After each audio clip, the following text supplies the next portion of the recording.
नमस्कार दोस्तों, मैं प्रतीक सिंह आ गया हूँ आप सभी के लेकर के भारतीय संविधान का अगला क्लास। इससे पहले हम लोगों ने अपने भारत के हमारे शासन का स्वरूप कैसा हो इसको अच्छे से जाना था।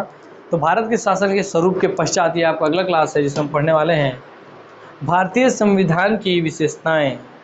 ये जो नंबर है इसको पीछे इससे पहले के जो नंबर है उसको ध्यान मत दीजिएगा आप, है ना। इससे पहले चौथा था, फिर ये चौथा हो गया, कैसे नंबर्स मत ध्यान दीजिए, आप टॉपिक पूरा पढ़ते चलिए। तो भारतीय संविधान की विशेषताएँ हैं। क्लियर हो गई बातें? आइए तो हम पढ़ने वाले हैं आज भारतीय संविधान की क्या क्या विशेषताएं हैं, और इन विशेषताओं से ही सबसे महत्वपूर्ण प्रकार के क्वेश्चन बनते हैं जो लोगों को कभी भी समझ में नहीं आते हैं। जैसे कि आपके सामने विशेषताओं में मैं कुछ चालू करता हूं, और विशेषताओं चालू करने से पहले ही मैं कुछ क्वेश्चन आपसे पूछता हूं। बताइए, भारतीय संविधान ये क्वेश्चन आता है, भारतीय संविधान की प्रकृति कैसी है? क्या भारतीय संविधान की प्रकृति कैसी है? ये क्वेश्चन बनता है, इसमें पहला बन गया तो ऑप्शन है वह नम्य है, वह अनम्य है, सी नम्य, इसको ऐसा नहीं, ए एंड बी दोनों, और डी ए एंड बी दोनों, या इसको लिखते हैं सीधा सीधा नोटा, नन ऑफ दी एबो, उपरोक्त में से कोई नहीं। इसका मतलब नन ऑफ दी एबो, उपरोक्त में से कोई नहीं। तो बताइए, आप में से आप लोगों को ही कितने, आप में से कितने लोगों को पता है? आप खुद अपने आप को जज कीजिए कि ये भारतीय संविधान की प्रकृति कैसी है, नम्य है, अनम्य है, नम्य अनम्य दोनों है, या इन उपरोक्त में से कुछ भी नहीं है। क्या आपको इस क्वेश्चन का आंसर पता है? अगर पता है तो आपकी तैयारी अच्छे स्तर की है मेरे दोस्त। अगर नहीं पता है तो आप लोगों को सजग होकर के अब साथ में पढ़ना चालू कर देना चाहिए, क्योंकि अब ऐसे ही क्वेश्चन पूछते हैं, आपको पता है, जो आपको पल्ले ही नहीं पड़ती, अरे बोलना क्या चाह रहा है। तो इसलिए पढ़िए ध्यान से, सब क्वेश्चन का आपको आंसर मिल जाएगा। दूसरा, भारतीय संविधान की प्रकृति कैसी है? फिर अब 4 ऑप्शन दे रहा हूँ। एकात्मक है, बी संघात्मक है, संघात्मक है, सी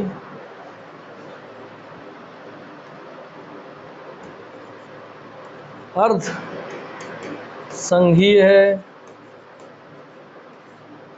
और D none of the above. ये आगे दूसरा क्वेश्चन, ये पहला क्वेश्चन, उसी में भारतीय संविधान की विशेषताओं में ही प्रकृति कैसी है ये, फिर उसकी विशेषताओं में पूछ लिया एकात्मक विशेषता है, संघात्मक विशेषता है, संघीय है, और नन ऑफ द अबव, उपरोक्त में से कोई नहीं। क्या आपको इस क्वेश्चन का भी आंसर पता है कि भारतीय संविधान की विशेषताएं हैं एकात्मक, संघात्मक, अर्धसंघीय, नन ऑफ द अबव? अगर पता है तो अच्छी बात है, और पता है मगर अच्छी बात कब है? जब उसको, आपको जो पता है उसका कारण भी आपको पता है। और अगर कारण पता नहीं, सिर्फ पढ़े हैं, रट के बैठे हैं, तो दोस्तों आपकी तैयारी कमज़ोर है। तो ऐसे ऐसे क्वेश्चंस को जानने के लिए, समझने के लिए आपको पता होना चाहिए संविधान के बारे में। तो आइए हम एक एक चीज़ों को सीखना चालू करते हैं कि हमारे भारतीय संविधान की विशेषताएँ क्या क्या हैं।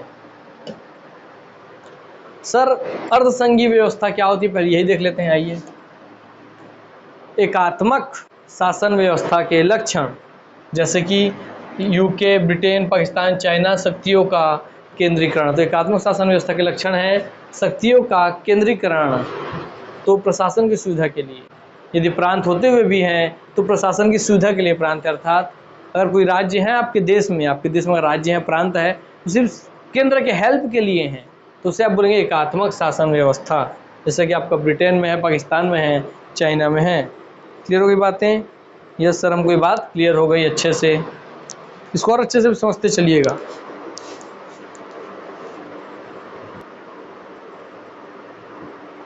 आपको समझ में आ गया बात? आइए आगे बढ़ते हैं कि एकात्मक शासन व्यवस्था के लक्षण ये हैं, जहाँ जो भी प्रांत है, यदि प्रांत है भी तो वह प्रशासन की सुविधा मात्र के लिए है, कि जो केंद्रीय प्रशासन है वो अपनी सुविधा के लिए प्रांतों को बना के रखा है। प्रांत का कोई स्वतंत्र अस्तित्व तो नहीं है। कि भारत में ऐसा है? अब आगे जाकर समझेंगे। इकहरी शासन व्यवस्था, कानूनों में एकरूपता होती है। ठीक है, इसी के अंतर्गत इकहरी शासन व्यवस्था में कानूनों में एकरूपता होती है, अर्थात कानून हर जगह एक जैसा इक्वल रहता है। दूसरा, लिखित संविधान, ये सब एकात्मक शासन व्यवस्था के लक्षण है ना, ये आपको पढ़ना है, इससे क्वेश्चन बन जाते हैं। लिखित संविधान होना आवश्यक नहीं क्योंकि शक्तियों का बंटवारा नहीं होता, अर्थात ऐसे देशों में जैसे यूके हो गया, पाकिस्तान हो गया, चाइना हो गया, यहाँ पे लिखित संविधान का होना आवश्यक नहीं है क्योंकि यहाँ शक्तियों का बंटवारा नहीं होता है, अर्थात सब शक्ति केंद्र के पास ही होती है, प्रांतों के पास कोई शक्ति नहीं होती, बस प्रांत उनकी मदद के लिए होते हैं। मतलब सोचिए भारत में जितने भी राज्य हैं वो सिर्फ केंद्र सरकार की मदद के लिए, उनका स्वतंत्र कोई अस्तित्व नहीं है, उनका स्वतंत्र कोई नियम कानून नहीं है। और क्या हमारे भारत में ऐसा है क्या? नहीं, हमारे भारत में सर लिखित संविधान भी है और हमारे यहाँ शक्तियों का बंटवारा यहाँ लिखा है नहीं है, तो हमारे शक्तियों का बंटवारा भी है, राज्यों को भी अलग अलग शक्तियाँ प्राप्त है, केंद्र को अलग अलग शक्तियाँ प्राप्त है। तो हाँ, जाहिर सी बात है कि हमारा सरकार, भारत सरकार एकात्मक शासन व्यवस्था शुद्ध तौर पे तो नहीं है। ठीक, आइए आते हैं, दूसरा था संघात्मक व्यवस्था। एकात्मक व्यवस्था आप समझ गए कि जिस देश में राज्य हो और राज्य केंद्र की केवल मदद के लिए हो, कि राज्यों के पास कोई शक्ति ना हो, संविधान का लिखित रूप में होना जरूरी नहीं है क्योंकि सारी शक्ति एक ही आदमी के पास होती है, वो केंद्र, हो गया एकात्मक शासन व्यवस्था। संघात्मक का मतलब क्या है? उदाहरण अमेरिका और इंडिया जैसे देश। क्या सर, संघ का मतलब ही क्या है कि आप बहुत सारी चीज़ों से मिलकर बने हैं, संघ बोलते हैं ना, संघ is India is A union of state. Bharat आपके बहुत सारे राज्यों का संघ है, अर्थात भारत अपने आप में कुछ नहीं है, भारत अपने आप में कुछ भी नहीं है, भारत बहुत सारे राज्यों से मिलकर बना हुआ एक देश है। तो जाहिर सी बात क्या कि भारत की आत्मा में ही राज्य है, तो हाँ, हमारे यहाँ राज्यों को भी शक्ति प्राप्त है और बहुत सारे राज्यों से मिलकर के ही हमारा केंद्र बनता है। तो भाई अमेरिका में, इंडिया में आपकी संघात्मक व्यवस्था है, यहाँ शक्तियों का विकेंद्रीकरण होता है, अर्थात शक्तियाँ बटी हुई होती हैं केंद्र व प्रांतों में। क्या भारत में ऐसा है? यस सर, भारत संघात्मक व्यवस्था का ही हिस्सा है, मगर भारत का किसी विशेष लक्षण में, किसी विशेष बिंदु में एकात्मक जैसा भी व्यवहार है। जैसा कैसे? सर मैंने बोला कि केंद्र के पास सारी शक्ति हो और राज्यों को वो शक्ति ना में, राज्यों के पास वो शक्ति ना हो, सारी शक्ति केंद्र के पास ही हो, तो क्या बताइए क्या हमारे राज्यों को भारत संघ से अलग होने की शक्ति है? नहीं। अर्थात हमारे देश की जब एकता का या अखंडता का बात होता है, अर्थात हमारे में से पंजाब टूट के नहीं बोल सकता कि मैं अलग देश बनूंगा, है ना, हमारे देश में पंजाब निकल के नहीं बोल सकता मैं अलग देश बनूंगा, हमारे में गुजरात निकल के नहीं बोल सकता मैं अपना गुजरातियों का अलग देश बनूंगा। यस, इसका मतलब हमारे राज्यों के पास वह शक्ति नहीं है जिससे वो हमारे देश की एकता अखंडता को तोड़ सकें। तो उससे जुड़ी हुई सारी शक्ति किसके पास है? केंद्र के पास है, एकता अखंडता बनाए रखने की।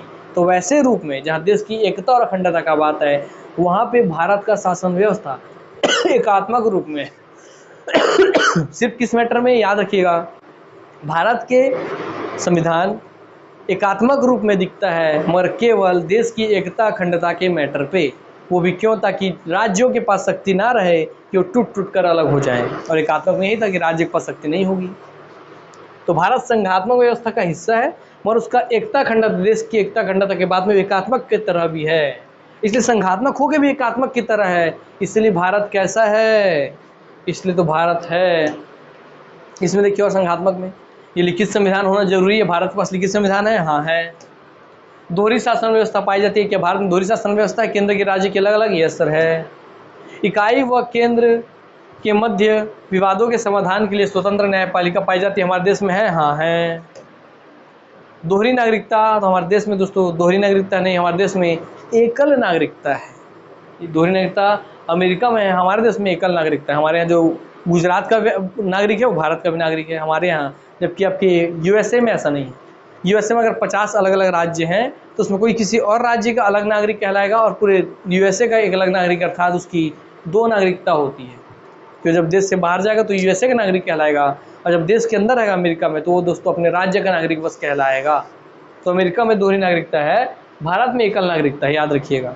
इसलिए भारत ना ही पूर्ण रूप से संघात्मक है, ना ही पूर्ण रूप से एकात्मक है, भारत दोनों का मिला जुला रूप है। ठीक, आइए अब एकात्मक लक्षण देखते हैं। भारत किन किन मुद्दों पे, इसलिए भारत ना ही पूर्ण रूप से संघात्मक है, नहीं भारत पूर्ण रूप से एकात्मक है। तो भारत क्या है? भारत है अर्ध संघीय, मतलब आधा संघीय है आधा एकात्मक है। इसलिए भारत की कैसा है? भारत है अर्ध संघीय, अर्थात वो एकात्मक शासन व्यवस्था और संघात्मक व्यवस्था दोनों का मिला जुला रूप है। संघात्मक है सभी मुद्दों में, एकात्मक है देश की एकता अखंडता के मुद्दों में। भारत में एकल नागरिकता है, अमेरिका में दोहरी नागरिकता है। अब भारत की स्थिति देख लीजिए। एकात्मक लक्षण भारत का किस किस केस में, किस किस मुद्दे में भारत एकात्मक लक्षण व्यक्त करता है, एकात्मक शासन व्यवस्था का रूप धारण किया है, उसको जानिए आप। वो एकल नागरिकता का बात करें तो भारत में एकात्मक लक्षण है, इसलिए भारत में एकल नागरिकता है। केंद्र व प्रांत का एक ही संविधान हो, तो हाँ भाई हमारे यहाँ केंद्र और प्रांत का एक ही संविधान है। हमारे यहाँ हर राज्य का अपना अलग अलग संविधान है कि नहीं? हमारे यहाँ राज्य हो चाहे केंद्र, सबके लिए एक ही संविधान है, इसलिए यहाँ भी एक होने का भाव, इसलिए एकात्मक लक्षण है। देखिए यहाँ भी एकल नागरिकता तो एकात्मक लक्षण, एक होने का भाव कि दोनों के एक ही संविधान तो एकात्मक लक्षण। एकीकृत निर्वाचन प्रणाली, हाँ सर, आपका राज्य में चुनाव आयुक्त और आपका केंद्र चुनाव आयुक्त वही चुनाव करवाते हैं ना? हाँ सर, तो हमारे यहाँ एकीकृत निर्वाचन प्रणाली भी है। अखिल भारतीय सेवाएं, IAS, IPS, IFS, हाँ इस मुद्दे में भी हम एकात्मक है, क्योंकि इनकी नियुक्ति भले ही केंद्र करता हूँ, मगर काम जाके कहाँ करते हैं? राज्यों में। राज्यपाल की नियुक्ति केंद्र करता है, मगर राज्यपाल कहाँ जाता है? राज्यों में। आपातकाल लागू होगा तो पूरे राज्यों में लागू हो जाएगा। यस, तो हाँ सर, हमारे यहाँ भारत इन मुद्दों में क्या है? एकात्मक लक्षण रखता है। तो याद रखिए, सारे बिंदु याद रखिएगा, इन सबको क्वेश्चन बना के दे सकता है कि इनमें से किस विषय में भारत एकात्मक लक्षण रखता है। तो आप बोलेंगे एकल नागरिकता में, केंद्र प्रांत का एक ही संविधान है, एकीकृत निर्वाचन प्रणाली के मुद्दे में, अखिल भारतीय सेवाओं के मुद्दे में, राज्यपाल की नियुक्ति के मामले में और आपातकाल के मामले में। आते हैं इसके आगे, भारत किन किन मुद्दों पे संघात्मक लक्षण रखता है? तो आइए देखते हैं। सर, भारत हमारा लिखित संविधान शक्तियों का विभाजन, हमारा जो लिखित संविधान है उसमें शक्तियों का विभाजन है केंद्र, राज्य और समवर्ती सूची के रूप में। तो है कि नहीं? हमारे यहाँ शक्तियों का विभाजन है कि नहीं? यस सर, हमारे यहाँ शक्तियों का विभाजन, केंद्र के पास भी शक्ति है, राज्य के पास भी शक्ति है, और दोनों के भी मिला जुला के शक्ति है समवर्ती सूची में। यस। स्वतंत्र न्यायपालिका, हमारे यहाँ न्यायपालिका स्वतंत्र है कि नहीं? यस। केंद्र और राज्यों का स्वतंत्र अस्तित्व है कि नहीं? यस सर, हमारे यहाँ राज्यों का भी स्वतंत्र अस्तित्व है। हरियाणा है, पंजाब है। यस, सबका स्वतंत्र अस्तित्व है और केंद्र का भी स्वतंत्र अस्तित्व है। निम्न विशेषताओं के कारण KGVR ने, इन्हीं सब विशेषताएं, एकात्मक और संघात्मक दोनों की ही विशेषता आपके भारत में सम्मिलित है मेरे दोस्त। क्या भारत में दोनों ही विशेषताएं दिखती हैं आपको?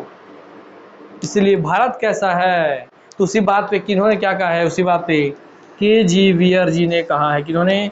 KGVR जी ने, कि भारतीय संविधान को अर्ध संघीय क्वासी फेडरल कहा जाता है। क्या कहा जाता है? भारतीय संविधान को अर्ध संघीय या क्वासी फेडरल कहा जाता है, क्योंकि भारत अर्ध संघ, आधा संघ आधा एकात्मक, इसलिए भारत को क्वासी फेडरल बोलेंगे। उन्होंने कहा, किन्होंने? KGVR ने कहा कि भारतीय संविधान मूलतः है तो संघात्मक। तो भारतीय संविधान, कभी आपसे क्वेश्चन फिर बनेगा यहाँ से कि भारतीय संविधान कैसी है, तो आप बोलेंगे अर्ध संघीय या क्वासी फेडरल। ठीक है, मगर बोल दिए कि भारतीय संविधान मूलतः है कैसा, तो संघात्मक। क्या भारतीय संविधान मूलतः कैसा है, तो बोलेंगे संघात्मक है। तो मूल रूप से बोल दे, सिर्फ मूलतः शब्द आएगा तो आप लेंगे संघात्मक। लेकिन राष्ट्र की एकता और अखंडता की जब बात आएगी, किसमें? सिर्फ और सिर्फ राष्ट्र की एकता और अखंडता की रक्षा के लिए यह एकात्मक में परिवर्तित हो जाता है। तो मूल रूप से भारतीय संविधान कैसा है? संघात्मक है। मगर राष्ट्र की एकता अखंडता का जब बात आ जाए तो वहाँ पे एकात्मक की तरह व्यवहार भी करता है। और ये सेम बात हमारे यहाँ की सुप्रीम कोर्ट भी बोलती है। सुप्रीम कोर्ट ने कहा कि भारतीय संविधान अपने मूल में संघात्मक व्यवस्था के तत्वों को रखता है, लेकिन राष्ट्र की एकता अखंडता में व सुरक्षा के लिए यह एकात्मक स्वरूप प्राप्त कर लेता है। देखिए, सब बोल रहे हैं ना, संघात्मक है, एकात्मक है, संघात्मक है, एकात्मक है। तो जाहिर सी बात है, भारत दोनों का मिक्स है, अर्ध संघीय है, आधा एकात्मक आधा संघात्मक, अर्ध संघीय अर्थात क्वासी फेडरल। तो आंसर आपका बन जाएगा। उस पर एक बार और आते हैं। कोर्ट ने भारतीय संविधान को द्विस्वभावी, ड्यूल नेचर कहा। किसने? कोर्ट ने। हो गया, चलिए, तो आपको सब बातें याद रहेंगी। KGVR जी ने क्या कहा, सुप्रीम कोर्ट ने क्या कहा और कोर्ट ने क्या कहा, सिविल कोर्ट ने क्या कहा, तो बोलेंगे द्विस्वभावी या ड्यूल नेचर का कहा। KGVR ने क्या कहा? KGVR ने अर्ध संघीय क्वासी फेडरल कहा। चलिए, और भारत किस किस मुद्दे में एकात्मक है, किस किस मुद्दे में संघात्मक है, ये भी आपको पता चल गया। भारत इन सारे मुद्दों में एकात्मक है और भारत इन सारे मुद्दों में संघात्मक है। याद रखिएगा, इन सबसे क्वेश्चन बन सकते हैं। अब मैं हर एक क्वेश्चन बना के बताऊँ ये पॉसिबल तो नहीं है, मगर आपको भी इन बिंदुओं को ध्यान में रख लेना है अपने। आइए आगे बढ़ते हैं। भारतीय संविधान में एकात्मक व्यवस्था के लक्षण हैं। ये अति महत्वपूर्ण प्रश्न है। तो भारतीय संविधान में एकात्मक व्यवस्था के लक्षण किन विषयों पे हैं? तो एकीकृत न्याय व्यवस्था में, इकहरी नागरिकता में, राज्यों में राज्यपाल की नियुक्ति में। Yes sir. तो प्रो सभी बात दिख रही इकहरी न्याय व्यवस्था में, एकीकृत न्याय व्यवस्था में, पीछे आप देखे थे ना, इकहरी नागरिकता में, एकीकृत न्याय व्यवस्था में, एकीकृत निर्वाचन प्रणाली में, इन सब में भारत एकात्मक लक्षण रखता है। तो एकीकृत न्याय व्यवस्था, इकहरी नागरिकता, राज्यों में राज्यपालों की नियुक्ति, सब में।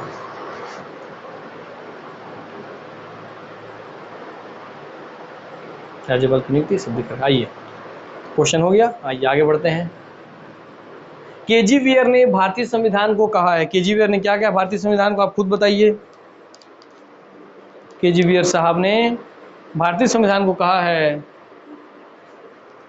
संघीय, अर्धसंघीय, एकात्मक। तो आंसर अब आपको पता कि केजीवीयर ने भारतीय संविधान को अर्धसंघीय, क्वासी फेडरल, क्वासी फेडरल शब्द याद रखिएगा, पूछता है क्वासी फेडरल कहा है, अर्धसंघीय कहा है और क्यों कहा है आप देख चुके हैं। अब आते हैं दूसरे व्यवस्था पे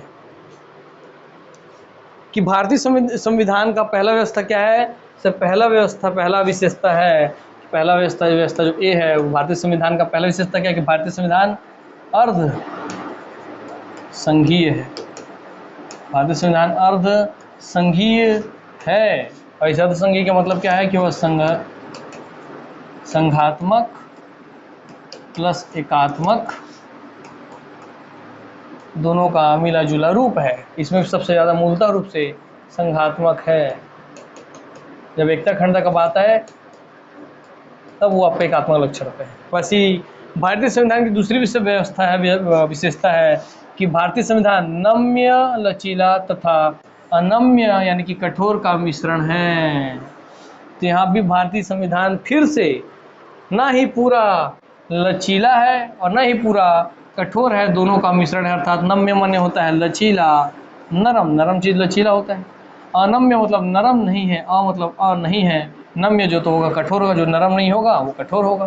तो जो कठोर है अर्थात भारत क्या है, भारत लचीले और कठोर, नम्य और अनम्य दोनों का क्या है, मिश्रण है। इसलिए आंसर आपको जो शुरू में पूछा तो उसका भी मतलब पता चल गया होगा। आइए अब इसको समझते हैं, नम्य या अनम्य को मतलब कि भारत कुछ कुछ बिंदुओं में तो नर्म जैसा व्यवहार होगा, नर्म होगा, नम्य होगा, लचीला होगा, कि तुरंत बदलाव कर लो। मगर कुछ कुछ मुद्दों में भारत अनम्य होगा, कठोर होगा।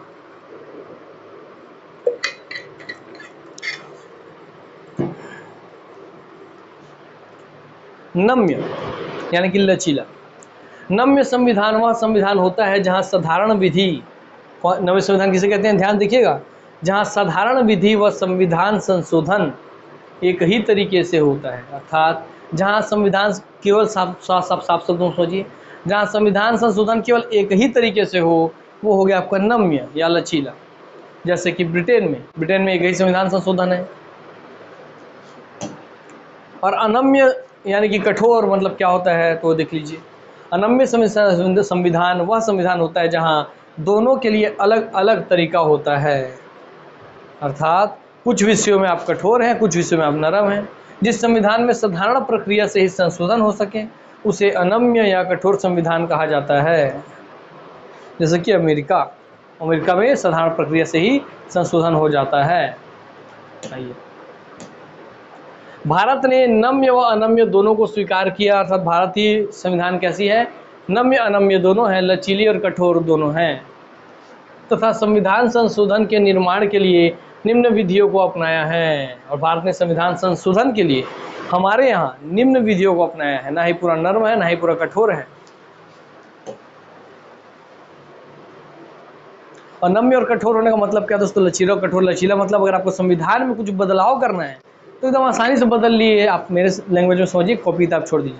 अगर संविधान में आपको कुछ संशोधन करना है, कुछ बदलाव करना है तो आप आसानी से कर लिए तो हो गया नम्य या लचीला। मगर अगर आपको संविधान कुछ बदलाव करना है तो बहुत मुश्किल से, बहुत सारे प्रोसेस प्रक्रिया से गुजर के, बहुत कठिनाई के साथ कुछ चीज़ आप सुधार पाए तो होता है कठोर। और भारत दोनों का मिश्रण है। भारत कुछ मुद्दों में तो एकदम आसानी से संशोधन कर देता है, मगर कुछ मुद्दों में बहुत ज़्यादा कठिन प्रोसेस प्रक्रिया के थ्रू ही वह संशोधन कर सकता है। इसलिए भारत में दोनों ही चीज़ों का मिश्रण दिखता है ना। ठीक, आइए बात देखते हैं भाई साधारण बहुमत। तो भैया वही बहुमत किस किस तरीके का बहुमत होता है। तो साधारण बहुमत मतलब आसानी से बहुमत हो गया, तुरंत बदलाव हो गया। मगर कठिन करना है तो विशेष बहुमत, विशेष कठोर बहुमत, ऐसे शब्द आएंगे। तो जो लचीला होगा वहाँ साधारण बहुमत से काम हो गया, मगर जहाँ आपका लचीला नहीं कठोर संविधान है वहाँ पे आपका विशेष बहुमत, विशेष कठोर बहुमत के थ्रू आपका बदलाव होगा। तो ये हम समझते हैं साधारण बहुमत क्या है और असाधारण, साधारण और विशेष बहुमत क्या है। तो साधारण बहुमत का मतलब होता है सदन में उपस्थित आपका जो भी सदन है, चाहे लोकसभा हो, चाहे राज्यसभा हो, विधानसभा हो, विधान परिषद हो, या जो भी सदन है उसमें जितने भी लोग उपस्थित हैं उसमें से बहुमत हो, अर्थात उपस्थित का मतदान में बहुमत हो। जैसे अगर वैसे समझाया मैं क्या एग्जाम्पल आइए, तो उपस्थित जो है उनका मतदान में बहुमत हो, जितने भी लोग उपस्थित थे, जब लोग वोट दिए, उपस्थित लोग जब अपना मत दिए, मतदान किए, तो उनका बहुमत होना चाहिए। जैसे 100 लोग आए हैं तो आगे देखते हैं, आइए आगे बढ़ते हैं। माना लोकसभा के सदस्यों की संख्या कितनी है, 545 है। तो लोकसभा में कितने सदस्य हैं सर, 545। तब प्रथम शर्त के अनुसार 545/2 मतलब 273 से ज़्यादा हो। ठीक है, 545/2 आपके 273 आया। तो जैसे ही, क्योंकि मान लीजिए 545 लोग हैं लोकसभा में, उसमें से आधा आप डिवाइड कर दीजिए, 50% इसका कितना, 273। जैसे इस 273 से ज़्यादा लोग वोट कर देंगे, 273 से ज़्यादा हों, तो माना 300 लोग उपस्थित हों, वो मतदान में हिस्सा लेते हैं तो भाई 273 से ज़्यादा लोग मतदान में लेने चाहिए भाग। तो मतदान में भाग कितने लिए, 273 से ज़्यादा 300 लोग भाग ले लिए। और अब उन 300 लोगों को भी आधे लोगों को तोड़ा गया तो कितना हो गया, 150 और प्लस 1, तो 150 से ज़्यादा लोग पारित होना चाहिए। जैसे ही 150 लोग से ज़्यादा लोग पारित कर देंगे तो निम्न अनुच्छेदों में इस विधि से परिवर्तन होता है। आर्टिकल 2, 3, 4, अनुच्छेद 2, 3, 4, 103, 106, 108, 124A, 169, 239, 5, 327, 348, इन सब में साधारण बहुमत से ही वोटिंग हो जाता है। और ये हमारे कंटेंट वाले थोड़े से टफ बना दिए, मैं आपको आज समझाता हूँ। आइए जैसे आपको समझ में आएगा साधारण बहुमत क्या है। ये देखिए कि कुल जितने सीट हैं, कुल सीटों का 50% प्लस होना चाहिए। ठीक, 50% से +1 लिख देता हूँ। और आपका जो उपस्थित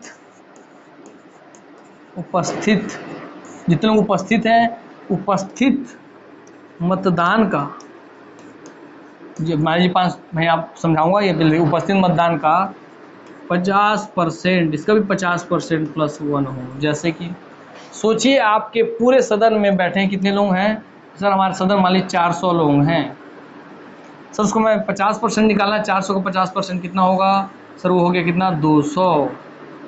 और सर +1 अर्थात 201 लोग होने चाहिए। मान लीजिए मेरे सदन में 201 लोग हैं, 201 को मैं 202 बना देता हूँ, 202 ले लीजिए। 50% से अधिक होने चाहिए, इससे प्लस होने चाहिए। ठीक है, 202 लोग हैं। कितने, 202 लोग क्या हैं, 202 लोग उपस्थित हैं। तो कुल लोगों में से जो कि 400 थे, उसमें से कम 202 लोग उपस्थित होने चाहिए, 201 लोग उपस्थित होने चाहिए। और जब वो उपस्थित है कितने लोग भैया, 202, तो 202 का 50% कितना होगा सर, 202 का 50% होगा 101 प्लस यह 102 लोग। जैसे 102 लोग किसी चीज़ को पारित कर देंगे, तो जैसे कोई किसी चीज़ को, किसी भी नियम कानून को, जो कि अनुच्छेद इसमें दिया है आर्टिकल 2, 3, 4, 5, 6, तो सभी अनुच्छेदों में संविधान संशोधन हो जाएगा। अर्थात क्या, जैसे ही आपको बस एक चीज़ याद रखिए, कुल तथा उपस्थित लोगों के 50% + 1, अर्थात जैसे ही आधे से अधिक लोग, अगर कुल लोगों के आधे से अधिक लोग उपस्थित हो और उपस्थित में से भी आधे से अधिक लोग किसी चीज़ पे अगर वोट दे दें तो वो चीज़ पास हो जाएगा। जैसे इस रूम में मान लीजिए हम लोग 4 लोग हैं, 4 में से इस रूम में आए कितने हैं, मान लीजिए केवल 3 लोग आए हैं, तो 3 का भी आधा कितना होता है, 1.5 होता है। तो भाई 1.5 लोग अगर पास किए तो पास हो गया। तो कुल सीटों का 50% + 1, उपस्थित मतदान का 50% प्लस 1, तो आपको जैसे ही 102 लोग 102 लोग तो 400 लोग टोटल होने चाहिए थे वहाँ पे, मान 400 लोग वहाँ टोटल थे, उसमें से आए थे केवल 202 लोग, और 202 में से भी उसका आधा होता है 101, 101 से एक अधिक आदमी देखिए 102 लोग, जैसे ही 102 लोग किसी चीज़ को वोट दे देंगे तो वो चीज़ पास हो जाएगा, उसमें संशोधन हो जाएगा, इसलिए कहा जाता है साधारण बहुमत। तो आप याद रखिए एक बात, साधारण बहुमत का मतलब हमेशा याद रखिएगा 50% प्लस 1 इज इक्वल टू साधारण बहुमत। और किसका होता है 50% प्लस 1, किसका होना चाहिए, कुल सीट, जबकि सदन में कुल सीट है उसका भी 50% एक, और उसके बाद उपस्थित मतदान करने वालों का 50% प्लस 1, उपस्थित मतदाता का भी 50% प्लस 1, तो जितने आपके सीट हैं उसके 50% प्लस 1 लोग आए, और जितने लोग आए हैं उसमें से आने कितने चाहिए उपस्थित 50% प्लस 1 लोग आने चाहिए, और उसमें से किसी लोग वोट देंगे कितने लोग 50% प्लस 1 लोग, तो वो चीज़ पास हो जाएगा। आइए आगे बढ़ते हैं। विशेष बहुमत अब क्या है, साधारण बहुमत आप देख लिए 50% प्लस 1, इसको शॉर्टकट में उतना याद रखिए। साधारण बहुमत का मतलब ही है 50% प्लस 1, बस बात खत्म। विशेष बहुमत क्या है, सदन के सदस्य बहुमत से पारित होना चाहिए तथा उपस्थित मतदान करने वाले सदस्यों के 2/3 भाग पारित होना चाहिए। फिर देखिए इसमें क्या मतलब है भैया, सदन के सदस्य बहुमत से पारित होना चाहिए, किससे, सदन के सदस्य बहुमत से पारित होना चाहिए, उपस्थित मतदान करने वाले सदस्यों के 2/3 भाग से पारित होना चाहिए। ठीक है, तो आइए इसको समझ लीजिए। तो जो उपस्थित है वहाँ उपस्थित लोगों में क्या था 50% प्लस 1 था ना, यस सर, मगर यहाँ उपस्थित लोगों में 2/3 आपको वोट मिलना चाहिए, 2/3। उदाहरण 545 का आधे से अधिक के द्वारा आप जब करेंगे ये सदन के बहुमत, बहुमत होने का मतलब ये आधे से अधिक लोग, जैसे आपके क्लास में टोटल 10 लोग हैं और आपको आधे से अधिक लोगों का वोट मिलेगा तभी आप जीतेंगे। मान लीजिए 10 लोग हैं, 5 लोग एक पक्ष में होंगे, 5 लोग एक पक्ष में हो गए, तो आप जीतेंगे क्या, नहीं। और जैसे ही 5 में से एक आदमी इसमें उछल के चल जाएगा, 6 लोग अभी हो गए, ये 4 हो गए, तो आधे से अधिक जैसे हुआ, ये 5 से 6 जैसे हुआ आपके पक्ष में, तो आप जीत गए ना, यस। तो वही यहाँ भी यही बोल रहा है कि बहुमत होने का मतलब यही है कि 50% प्लस 1 उम्र क्या, जो टोटल लोग हैं उनके, मतलब वहाँ पे आए कितने लोग, 50% से ज़्यादा लोग तो आए पहली बार, और जितने लोग आए हैं उसमें से भी वोट जिन लोग दिए हैं वो वोट कम से कम वोटिंग 2/3, 2/3, हर 3 में से 2 वोट उस आदमी के पक्ष में गिरे, हर 3 में से 2 वोट उस पक्ष में गिरे, तो वो चीज़ पास माना जाएगा। तो ये बहुत कठिन है ना। दूसरी देखते हैं 545 का आधा कितना होता है 273, इससे अधिक पारित होना चाहिए। दूसरी शर्त के अनुसार मान लीजिए 450 लोग उपस्थित हुए तथा मतदान में भी हिस्सा लिया, तो 450 का 2/3 अर्थात 300 से पारित होना चाहिए, या दूसरी शर्त पहली शर्त से अधिक है इसलिए पारित हो जाएगा।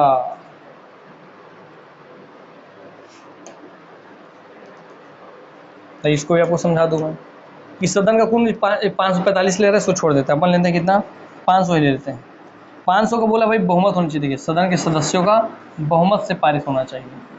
तो देखिए सदन में कितने सदस्य 500, 500 में से कितना हुआ भैया आपके, आधा कितना होंगे सर, इसका आधा कर देता हूँ 50%, सर हो गया 250 लोग। क्या हो गया 250 लोग, कम से कम कोई भी वोट को इस 250 से एक ज़्यादा मिलना चाहिए। ठीक, अब आइए उस दिन सदन में भले 500 लोग हैं, मगर आए कितने लोग आए, केवल 450 लोग आए, और ये लोग वोट भी दिए, सब उपस्थित और मतदान करने वाले जो वोट दिए इनका 2/3 लोग वोट देने चाहिए। तो कितना हो जाएगा भैया बताइए सर, इसका 2/3 जैसे आप निकालेंगे तो सर इसका 450 का 2/3 निकालेंगे तो हो जाएगा 300, और क्या ये 300 इस 250 प्लस 1 मतलब 251 से अधिक है। तो जैसे ये 300 लोग जो पास किए हैं अगर 250 से अधिक है तो ये चीज़ पास हो जाएगा। तो यहाँ पे टफ हुआ कि नहीं हुआ, क्योंकि आपको ऊपर वाले केस में इसका भी केवल 50% ही चाहिए था, और इसका 50% अगर आप निकालते हैं देखिए कितना हो जाएगा, 450 का 1/2 कितना होगा भैया सर, होगा केवल 225 लोग। तो ऐसे में तो 251 तो ज़्यादा है, तो ये पास नहीं होता। तो आधे मैंने 50% प्लस 1 में 450 का 1/2 करेंगे तो 225 आएगा, उसमें पास नहीं होगा। इसलिए भैया बताइए 1/2 मतलब 225 वोट पाना आसान है कि 300 वोट पाना आसान है। हाँ सर, 225 वोट पाना आसान है और 300 वोट पाना कठोर है, मेहनत वाला काम इसलिए तो है ये विशेष बहुमत। तो यहाँ एक ही चीज़ याद रखिएगा, 2/3 50% + 1 + 2/3। तो यहाँ क्या याद रखे थे, सभी चीज़ में यहाँ याद रखे थे 50% + 1। और यहाँ क्या याद रखेंगे, कुल वाले में याद रखेंगे 50% + 1, और इससे ज़्यादा होना चाहिए क्या, जो आपको उपस्थित हैं उनका 2/3, इससे ज़्यादा होना चाहिए। चलिए, मौलिक अधिकार और डीपीएसपी। तो जैसे कि हमारे मौलिक अधिकार हैं कि भाई इंसान, बताइए हमारे देश में जो हमारे नागरिकों को मौलिक अधिकार प्राप्त है, अगर हम उसको इसमें रख देते साधारण बहुमत में, तो आदमी आसानी से उसको बदलाव कर देता, तुरंत संशोधन कर देता। क्या पता हमसे हमारे अधिकार छीन लिए जाते। यस, तो हमसे हमारे अधिकार आसानी से ना छीने जाए, इसलिए मौलिक अधिकार में अगर आपको कोई परिवर्तन करना है, राज्य के नीति निर्देशक तत्व डीपीएसपी में अगर आपको कोई परिवर्तन करना है, तो आपको विशेष बहुमत की जरूरत है।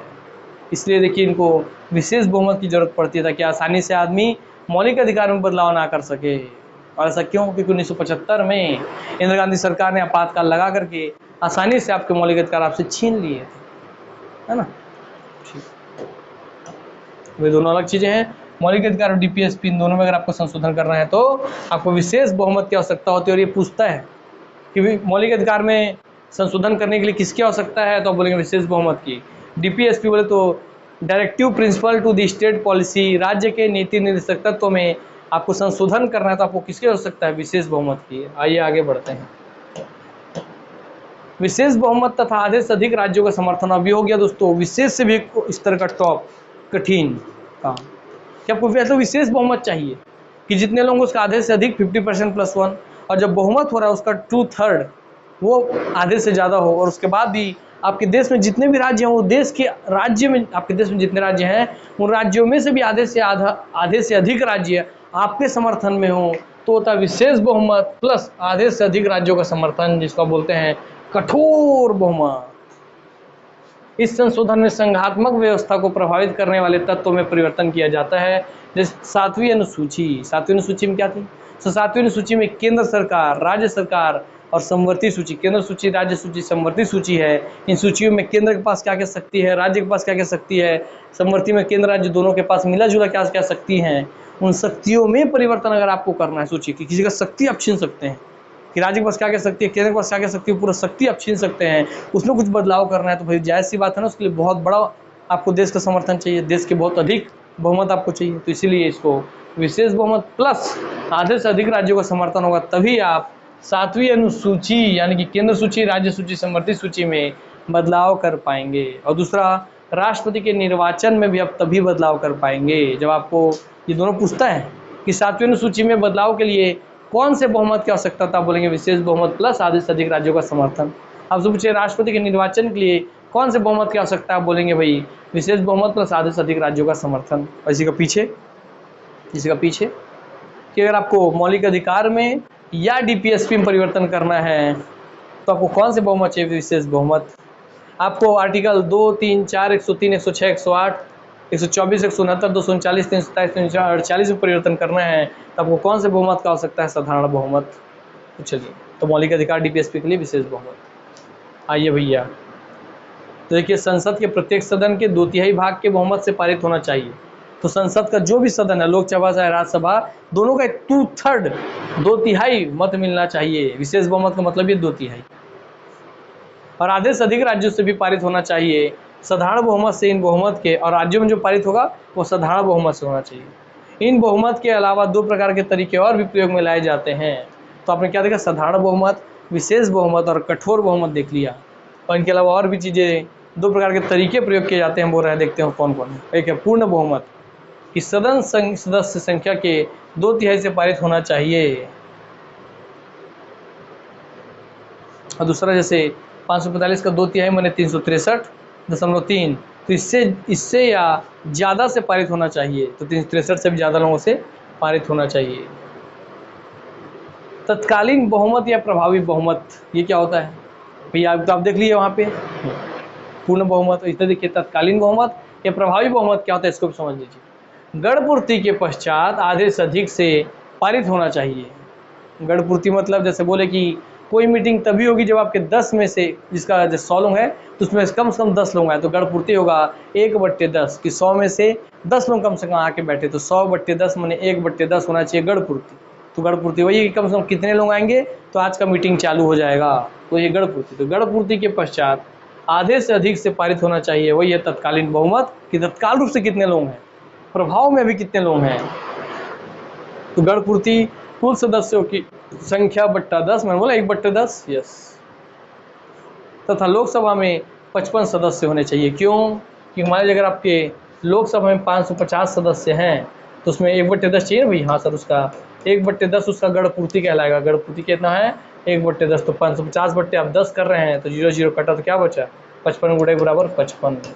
इसलिए ये सीधा सीधा पूछ लेता है कि लोकसभा के लिए गणपूर्ति कितनी है, तो आप बोलेंगे 55 सदस्य, कि कम से कम 55 सदस्य आ गए किसमें से? 550 लोगों में से, तो भी आपका लोकसभा का प्रोसेस आगे बढ़ जाएगा। दूसरा, राज्यसभा में मान लीजिए आपके 250 सदस्य हैं, राज्यसभा में आपके 250 सदस्य हैं, उसका भी मान लीजिए 1/10 गणपूर्ति, तो 250 का ये 10 0 कटा 25 बच गया 25। हाँ सर, राज्यसभा का गणपूर्ति कितना है, तो बोलेंगे 25 आ गया। जितने भी सदस्य हैं 550 250 उसके 1/10। विधानसभा के संदर्भ में 1/10 या फिर 10 दोनों में से जो अधिक हों। और विधानसभा के संदर्भ में हो रहा है या तो 1/10 से जो आपको नंबर मिल रहा है वो ज़्यादा हो, या फिर 10 नंबर ज़्यादा हो। जैसे कि मान लीजिए कहीं 200 लोग हैं, ठीक, तो मैं उसके 1/10 निकाल लिया, तो 200 का 1/10 कितना हो गया सर? आपका हो गया 20 लोग। तो 1/10 वाला का मान कितना आया? 1/10 वाले का मान आया 20। तो 20 या फिर 10, 20 और 10 में ज़्यादा कौन है? 20। तो 20 को ही हम काउंट कर लेंगे। मगर मान लीजिए यहीं क्या होता, मान लीजिए यहीं पे आपका होता 40, किसी कहीं पे विधानसभा में, ये विधानसभा का बात हो रहा है ना, विधानसभा में कम से कम अगर 40, मान लीजिए 40 लोग वहाँ के सदस्य हैं, तो उसमें भी 1/10 लगा दे तो हम, तो 1/10 में 0 कटा, बचा कितना? 4। अब बताइए, हाँ 1/10 का मान कितना है? 1/10 का मान आया 4। अब 4 और 10 में ज़्यादा कौन है? तो 4 और 10 में 10 ज़्यादा है, तो वही बोल रहे हैं इसके मान या फिर 10 में, दोनों में जो अधिक होगा उसी को आपको लेना है।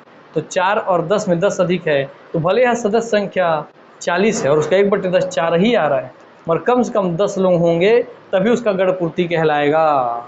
याद रहेगा? ये सब पूछ लेता है ना कि भाई आपका लोकसभा के लिए गणपूर्ति कितना है? 1/10। राज्यसभा के लिए कितना है? 1/10। विधानसभा के लिए 1/10 या 10 में से जो अधिक हो वही उसका गणपूर्ति कहलाएगा।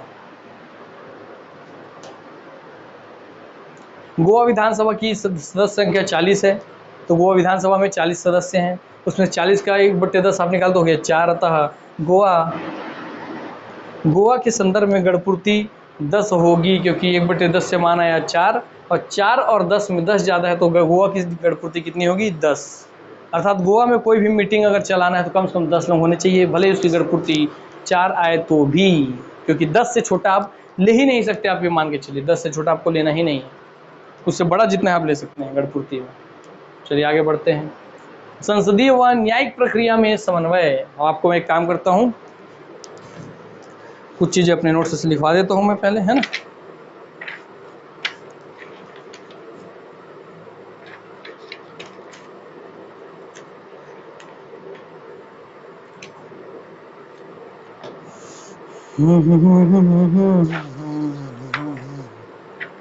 ताकि आपको अब शॉर्टकट में याद रह जाए। तो एक टेबल बनवा दे रहा हूँ दोस्तों मेरे, बना लीजिए इसको कि, और ये भाग बीच में संविधान संशोधन अगर आपको करना है, संविधान संशोधन आपको आगे हालांकि आप पढ़ेंगे मगर फिर भी लिख लीजिए। भाग 20 कितना? भाग 20, जिसमें दिया हुआ है क्या? भाग 20 में है संविधान। संविधान में संशोधन करना। संशोधन मतलब क्या होता है? अगर संविधान में आपको कोई भी चीज़ जोड़ना है, घटाना है, कुछ बदलाव करना है, तो वही होता है संविधान संशोधन। तो भाग 20 में संविधान संशोधन, और आपको किसी भी चीज़ में संविधान संशोधन करना है तो संविधान संशोधन की 3 प्रक्रिया है दोस्त हमारे भारत में। कौन कौन सी? साधारण बहुमत, साधारण बहुमत जो आप पढ़े पीछे, यस, 50% से अधिक हो। फिर आप पढ़े सर क्या? विशेष बहुमत, विशेष बहुमत। क्या सर आपको मौलिक अधिकार में बदलना है, राज्य के नीति निर्देशक तत्वों में बदलाव करना है तो आपको विशेष बहुमत चाहिए। और फिर उसका लास्ट में आता है कठोर बहुमत। और कठोर बहुमत क्या था सर? कठोर बहुमत था विशेष बहुमत प्लस आधे से अधिक राज्यों का समर्थन। ठीक, तो इसमें लिखते चलिए कि कितना बहुमत चाहिए, तो आपको बहुमत किसमें कितना कितना बहुमत का आवश्यकता होता है, लिखते चलिए, शॉर्टकट में आपको याद रहेगा। सर इसमें आपको साधारण बहुमत में 50%, 50% प्लस 1 बहुमत होना चाहिए, कुल और उपस्थित दोनों का। सर विशेष बहुमत में आपको किसी का भी 2/3 बहुमत चाहिए। और सर कठोर में 2/3 प्लस आधे से अधिक राज्य का समर्थन चाहिए। तो अर्थात संविधान में बताइए कुछ चीज़ ऐसी हैं जो आप आसानी से बदल लीजिए, उसको आप साधारण बहुमत में डालेंगे ना, यस। कुछ चीज़ ऐसी नहीं, इसको एकदम आसानी से नहीं बदलना, आप किसी का अधिकार नहीं छीन सकते, उसका विशेष बहुमत में डाल देंगे।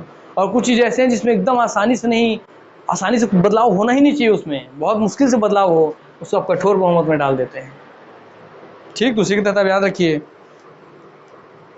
कि कुछ भाग मैं बता रहा हूँ, भाग संविधान में आपके भाग है ना, 22 भाग है।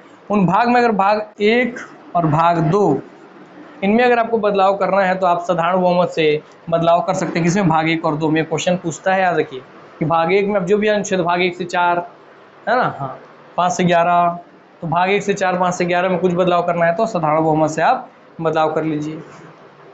1, 2 के बाद आता है सर भाग 3 और 4। भाग 3 में आपका मौलिक अधिकार और सर आपका 4 में है राज्य के नीति निर्देशक तत्व।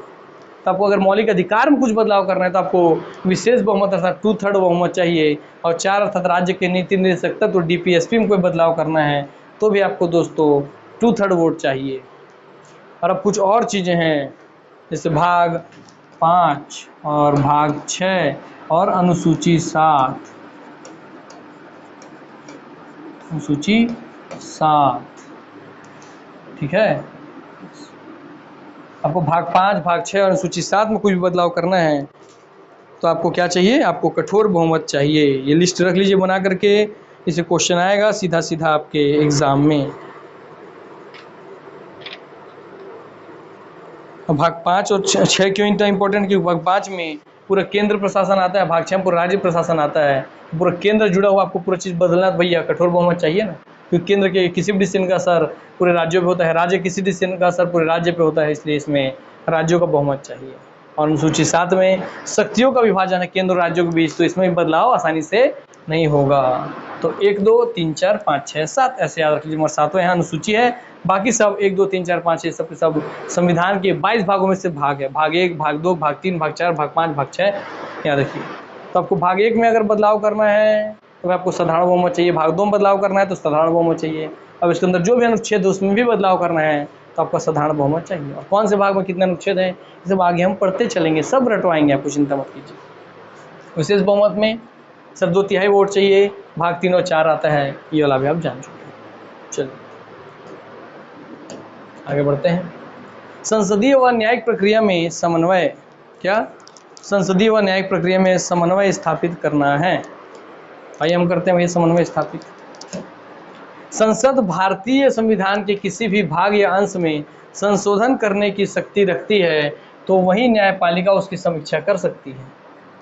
क्या कि संसद भारतीय संविधान के किसी भाग में अगर या अंश में संशोधन करेगा, क्योंकि भाई संविधान में संशोधन की शक्ति किसको प्राप्त है? क्वेश्चन बनता है। संविधान में संशोधन की शक्ति संसद को प्राप्त है।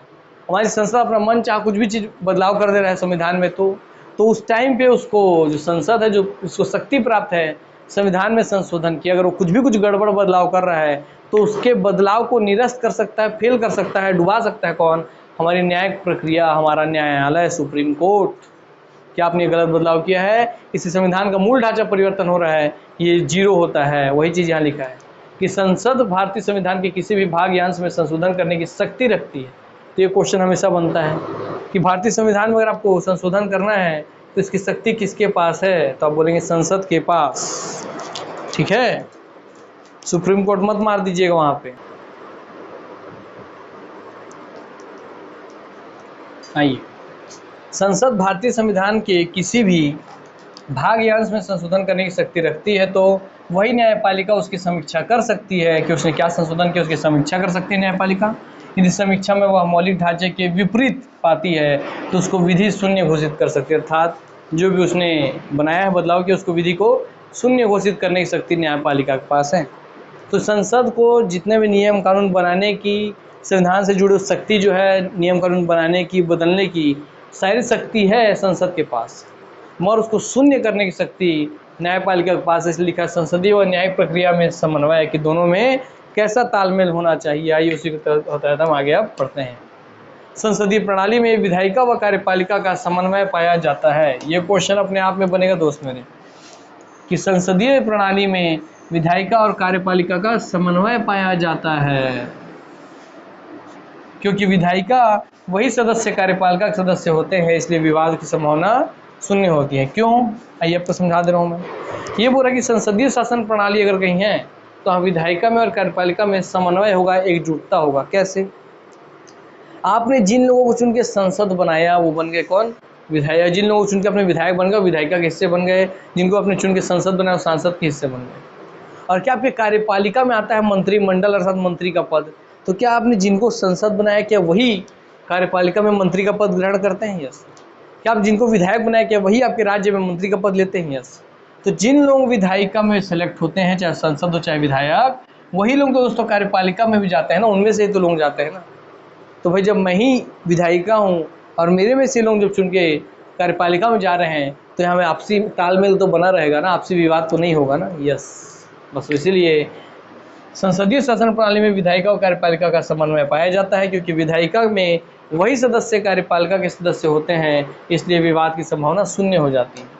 जबकि अगर अध्यक्षात्मक शासन प्रणाली रहे, संसदीय प्रणाली की जगह पे अध्यक्षात्मक शासन प्रणाली में विधायिका व कार्यपालिका में समन्वय न होकर, तो याद रखिएगा कि संसदीय शासन प्रणाली में तो दोनों में समन्वय होता है, मगर अध्यक्षात्मक शासन प्रणाली में विधायिका व कार्यपालिका में समन्वय नहीं होता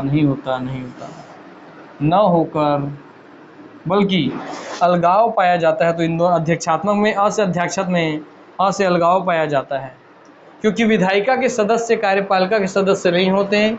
दोनों के मध्य उत्पन्न विवाद का समाधान करने के लिए वहाँ न्यायपालिका की बड़ी भूमिका होती है। इसलिए कहा जाता है कि जहाँ अध्यक्षात्मक शासन प्रणाली है वहाँ विधायिका की अपेक्षा न्यायपालिका अधिक प्रभावी होती है। अर्थात अध्यक्षात्मक शासन प्रणाली कैसे है कि आप में से जो चुन करके विधायिका में गए उन लोग नहीं, कोई दूसरे लोग आपके कार्यपालिका में काम कर रहे हैं। तो बताइए, मैं चुन करके आया हूँ सरकार से, वहाँ काम करने वाला कोई दूसरा है। जैसे कि अब एक छोटा सा एग्जांपल ले रहा हूँ, सही एग्जांपल नहीं मत समझने के लिए, कि मैं बन के आया हूँ संसद, है ना, मैं सांसद विधायक बन के आया हूँ, और एक आदमी क्वालिफाइड होकर के IAS IPS बन के आया है, तो क्या सांसद IAS IPS में टकराव होते रहता है? यस। तो जहाँ टकराव होगा वहाँ विवाद होगा तो उसका समाधान कौन करेगा? न्यायपालिका करेगी। तो इसलिए अध्यक्षात्मक शासन प्रणाली में न्यायपालिका अधिक प्रभावी होती है। तो पूछ लेगा किसमें न्यायपालिका अधिक प्रभावी होती है, तो बताएंगे आपके अध्यक्षात्मक शासन प्रणाली में, क्योंकि वहाँ पे विधायिका और कार्यपालिका में दोनों अलग अलग सदस्य हैं, तो उनके बीच विवाद होगा, टकराव होगा। इसलिए वहाँ पे जहाँ विवाद टकराव है वहाँ न्यायपालिका का रोल आ जाएगा, तो न्यायपालिका अधिक प्रभावी हो जाएगी। और यही क्वेश्चन सोचिए अगर बना दिया एक लाइन में, तो मैं बता रहा हूँ जो नहीं पढ़े थे मुझसे इससे पहले ये टॉपिक, वो क्वेश्चन नहीं बनता कि संसदीय में समन्वय पाया जाता है कि अध्यक्षात्मक में, है ना। आइए, मौलिक अधिकार में परिवर्तन कैसे किया जा सकता है? भाई मौलिक अधिकार किस में आता है, याद कीजिए। सर मौलिक अधिकार भाग आता है आपके 3 में, और सर भाग 1 और 2 में साधारण बहुमत था। हाँ सर भाग 3 और 4 में सर आपका विशेष बहुमत था। भाग 3 में मौलिक अधिकार है, तो मौलिक अधिकार हो चाहे आपका राज्य के नीति निर्देशक तत्व हो, उसमें संशोधन होता है विशेष बहुमत से। और भाग 1 और 2 का बात करता है कि संघ, राज्य, नाम और उसके क्षेत्र और नागरिकता में तो साधारण बहुमत से। तो भाग 1 और 2 में साधारण बहुमत से, मगर मौलिक अधिकार या राज्य के नीति निर्देशक तत्व में संशोधन विशेष बहुमत से होता है। आप पीछे पढ़े थे, याद कीजिए। यस सर, तो आंसर बी। संविधान के अधिकांश अनुच्छेदों को संशोधित करने के लिए कौन सी प्रक्रिया अपनाई जाती है? तो संविधान के अधिकांश अनुच्छेदों को संशोधित करने के लिए प्रक्रिया कौन सी अपनाते हैं आप? साधारण बहुमत, 2/3 बहुमत, 2/3 बहुमत अर्थात आधे से अधिक राज्य। तो साधारण बहुमत को आप साधारण बोलते हैं, 2/3 बहुमत को आप विशेष बहुमत बोलते हैं, और ये 2/3 प्लस आधे से अधिक राज्य को ही आप कठोर बहुमत बोलते हैं। तो बताइए सबसे ज़्यादा अनुच्छेद जिसके तहत आप बदलाव कर सकते हैं वो कौन सा बहुमत है? सर बहुमत है आपका साधारण बहुमत, क्योंकि आप पढ़े थे ना, याद कीजिए, आपको मैं दिखाऊं थोड़ा, एक झलक दिखला जा कि आप देखे थे क्या इसमें साधारण बहुमत के अंतर्गत बहुत सारी चीज़ों को बदलाव कर सक रहा था मैं। देखिए सर साधारण बहुमत था, साधारण बहुमत, तो देखिए मैं कितने सारे अनुच्छेदों में बदलाव कर ले रहा हूँ, देख रहे आपको? यस। विशेष बहुमत में मौलिक अधिकार और राज्य की नीति शक्ति तो डीपीएसपी में बदलाव कर ले रहा हूँ। तो सबसे ज़्यादा किसके अंतर्गत अनुच्छेद आपको दिख रहे हैं? साधारण बहुमत में। तो संविधान में सर्वाधिक बदलाव साधारण बहुमत से ही हो जाते हैं। कुछ विशेष चीज़ों में मध्य में बदलाव, मध्य चीज़ों के लिए मतलब सबसे ज़्यादा नहीं, थोड़े कम, सबसे ज़्यादा से थोड़े कम बदलाव विशेष बहुमत से, और एकदम सबसे कम बदलाव मतलब कुछ गिने चुने चीज़ों में ही आप बदलाव कर सकते हो, होता है कठोर बहुमत। तो साधारण बहुमत, विशेष बहुमत, कठोर बहुमत।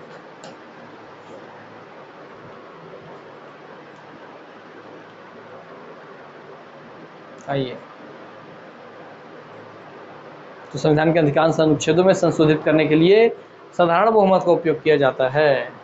भारतीय संविधान में संशोधन होता है, प्रीवियस ईयर क्वेश्चन है, कैसे होता है भैया? भारतीय संविधान में संशोधन होता है आपके अनुच्छेद, याद रख लीजिए, रट लीजिए, भारतीय संविधान में संशोधन होता है अनुच्छेद 368, अनुच्छेद है ये, धारा नहीं दोस्तों, अनुच्छेद 368 के अनुसार। धारा नहीं लिखना है, धारा नहीं, गलत है ये, अनुच्छेद अनुच्छेद अनुच्छेद, ठीक। तो अनुच्छेद 368 के तहत होता है, ये बात भी ध्यान रखिएगा। अनुच्छेद 368 के तहत, अनुच्छेद 368 किस में आता है? तो लिख देता हूँ सर, भाग 20 में संविधान संशोधन होता है,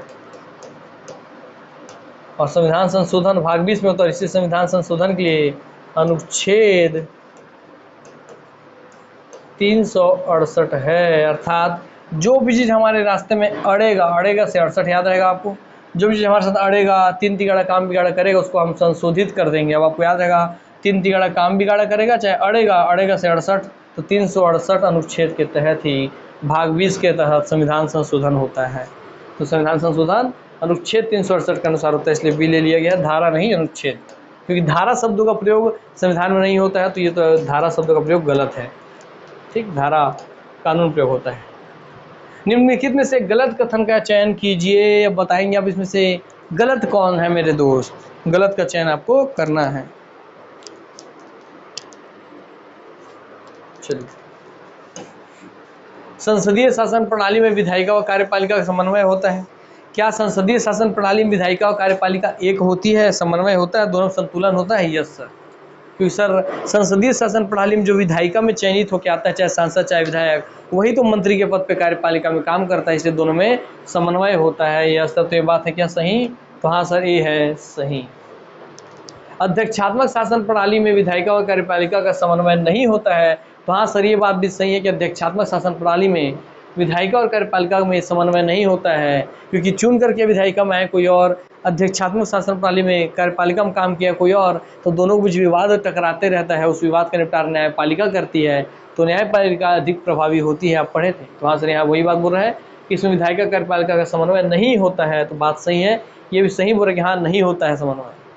फिर संसदीय शासन प्रणाली में विधायिका और कार्यपालिका का समन्वय नहीं होता, ये तो सरासर गलत है। जब ऊपर आप ले लिए कि समन्वय पाया जाता है, तो यहाँ नहीं होने वाला गलत सवाल ही नहीं है, तो ये है गलत। संसद भारतीय संविधान के किसी भी भाग या अंश में संशोधन करने की शक्ति रखती है, तो हाँ सर, केवल भारतीय संसद को ही संविधान के किसी भी भाग या अंश में संशोधन करने की शक्ति है, तो बात सही है। और इसके द्वारा किए गए संशोधन को शून्य कर सकती है, वो है न्यायपालिका। तो असल इसमें छाटना क्या था? गलत कथन को छाटा था, गलत है सी, तो आंसर हो जाएगा मेरे दोस्त क्या? सी हो जाएगा, आंसर हो गया सी। अब भारतीय संविधान के स्रोत हम देख लेते हैं, क्या देखते हैं हम देख लेते हैं भारतीय संविधान के स्रोत।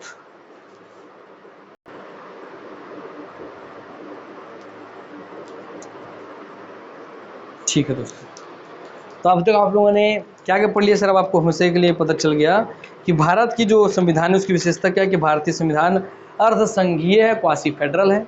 भारतीय संविधान आपकी नम्य और अनम्य अर्थात लचीली और कठोर दोनों की तरह है। भारतीय संविधान में संशोधन विशेष साधारण बहुमत में सबसे ज़्यादा संशोधन साधारण बहुमत से, उसके बाद आपके विशेष बहुमत से, और सबसे कम संशोधन कठोर बहुमत से होता है। ये सब चीज़ आप जान गए? यस। चलिए, साधारण बहुमत में आपको चाहिए 50% प्लस 1 वोट। सर आपको विशेष बहुमत में चाहिए सर क्या? 2/3 2/3 बहुमत, और कठोर बहुमत में 2/3 प्लस आधे से अधिक राज्यों का समर्थन। तो तीनों ही आपके संशोधन होते हैं। संविधान संशोधन भाग 20 के अनुच्छेद 368 में ये भी आपको पता चल गया, संसदीय शासन प्रणाली में विधायिका कार्यपालिका में समन्वय होता है, अध्यक्षीय शासन प्रणाली में विधायिका कार्यपालिका में समन्वय नहीं होता है। ऐसे सारे क्वेश्चन आपसे बन जाएंगे।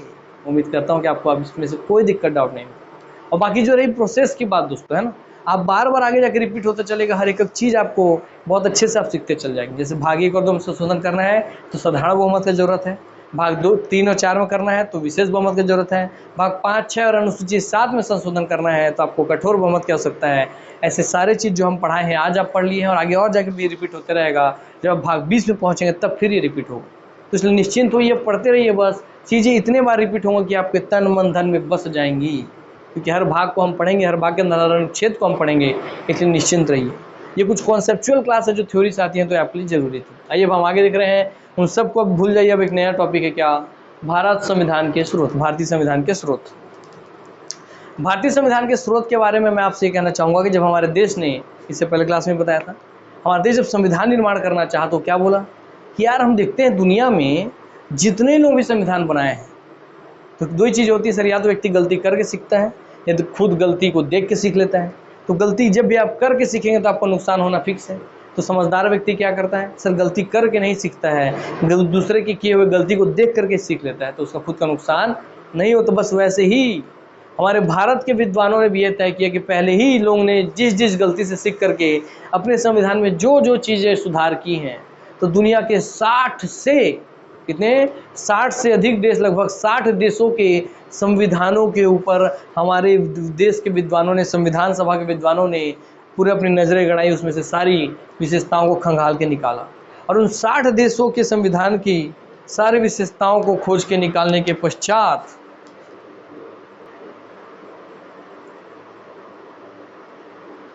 ठीक, तो वैसे ही कि जब हम 60 देशों, ये क्वेश्चन बन सकता है कि भारतीय संविधान निर्माता से पहले संविधान निर्माण करने वाले व्यक्ति ने कितनों देशों के संविधान पर नज़र दौड़ाई? तो 60 देशों के संविधान पर नज़र दौड़ाई, और उसमें से 10 देशों के संविधान ऐसे थे जिसमें से बहुत सारी चीज़ें हमारे संविधान के लोगों ने अपने लिए चुन चुन करके निकाली, वो सुंदर चीज़ें। और जब वो बहुत सारे 60 देशों को देखने के बाद उन 10 देशों से अधिकांश चीज़ें ली हमारे भारतीय संविधान निर्माणकर्ताओं ने, फिर उनको हमारी भारतीय संस्कृति सभ्यता के अनुसार उसमें जो भी बदलाव करना था, जो सुधार करना था, उसका रूप रंग बदल के उसको भारतीय संस्कृति के संविधान में तब्दील कर दिया। ठीक, तो आइए इसी क्रम में हम आगे बढ़ते हैं कि हमारे संविधान निर्माण में पूरी दुनिया के जितने भी संविधान है, सबकी अच्छी अच्छी बातें हमारे संविधान में समाहित है। सोचिए कितना अच्छा हमारा संविधान है, और क्योंकि पूरी दुनिया का संविधान से हम अपने देश संविधान में सभी अच्छी अच्छी चीज़ें डाल रहे हैं, तो दोस्तों जाहिर सी बात है हमारा संविधान बड़ा तो होगा ही। इसलिए पूरी दुनिया का सबसे बड़ा लिखित संविधान, जो लिखित रूप में है, सबसे बड़ा लिखित संविधान भारतीय संविधान है। तो ये क्वेश्चन भी बनता है कि पूरी दुनिया का सबसे बड़ा लिखित संविधान कौन है? तो आप बोलेंगे भारतीय संविधान। पूरी दुनिया का सबसे पहला संविधान किसका? तो आप बोलेंगे अमेरिका के संविधान। अब पूरी दुनिया का मौखिक, सिर्फ मौखिक संविधान कौन है? तो ब्रिटेन का संविधान। अर्थात सर मौखिक संविधान का मतलब है कि वहाँ लिखित कुछ नहीं है? नहीं दोस्तों, वहाँ भी आपके छोटे छोटे फाइलों में लिखा हुआ हर एक चीज़ है, मगर सारे फाइलों को इकट्ठा करके एक बुक नहीं बनाया गया है, इसलिए उसे लिखित नहीं मौखिक संविधान बोलते हैं। ठीक, वो ब्रिटेन में मौखिक संविधान ही चलता है। आइए, तो भारतीय संविधान के स्रोत हम देखते हुए, अब देखिए एक तरफ सर हम जिसके गुलाम थे अंग्रेजों के, उनसे तो सीखेंगे, तो ब्रिटेन से हमने बहुत सारी चीज़ें ली। फिर तो देखिए हम देखा भाई कि सबसे ताकतवर कौन देश? अमेरिका, तो उससे हम लोग बहुत सारी चीज़ लिए। फिर हम देखिए क्या भाई कि जर्मनी को ही इन लोग वर्ल्ड वॉर में हराए, जर्मनी बार बार खड़ा हो जाओ, जर्मनी से हम कुछ अच्छा चीज़ ले लेते हैं। फिर हम इस तरीके से देखें कि अमेरिका का दोस्त कौन? कनाडा, उसके साथ रहता है, तो कनाडा की अच्छी चीज़ें हम लोग ले लिया। फिर देखिए अमेरिका को टक्कर देने वाला देश कौन? रसिया, तो रसिया से हम लोग कुछ ले लिया। फिल्म देखिए वर्ल्ड वॉर 2 में जापान जो था पूरी दुनिया को हराने निकल गया था, तो जापान के संविधान से हमने कुछ ले लिया। इस तरीके से ही आयरलैंड के संविधान से हमने कुछ ले लिया। तो सारे ही चीज़ के हमने किस देश के संविधान से ही क्या क्या चीज़ें ली। जैसे आपसे क्वेश्चन बन गया कि बताइए भारतीय संविधान में मौलिक अधिकार किस देश के संविधान से लिया गया है, तो आप क्या बता पाएंगे? अमेरिका, ब्रिटेन, कनाडा, आयरलैंड, रसिया, जापान, जर्मनी। आप में जो पढ़े हो तो बता देंगे फट से, और जो नहीं पढ़े उनका क्या। तो इसलिए दोस्तों आपको पढ़ना जरूरी है। ये वही है भारतीय संविधान के स्रोत। भारतीय संविधान के निर्माण में 60 देशों के संविधान का अध्ययन किया गया, परंतु 10 देशों के संविधान से ही कुछ खास तथ्य को अपनाया गया। इसके अलावा भारतीय संविधान के मुख्य स्रोतों में गवर्नमेंट ऑफ इंडिया एक्ट 1935 भी अत्यंत महत्वपूर्ण है। अर्थात इसके बारे में विशेष कहानी है कि जब 1935 गवर्नमेंट ऑफ इंडिया एक्ट 1935 आया था 1935, तो भारत के जितने भी हमारे उस समय नेता थे, इन लोगों ने गवर्नमेंट ऑफ इंडिया एक्ट 1935 का पुरजोर विरोध किया। और जब संविधान बना तो अधिकांश चीज़, जिस चीज़ का विरोध किया था, अधिकांश चीज़ उसी चीज़ों से ही अपने संविधान में ले लिया। इसलिए बहुत विशेष हो जाता है गवर्नमेंट ऑफ इंडिया एक्ट 1935। इसलिए आज तक इससे क्वेश्चन बनते रहते हैं।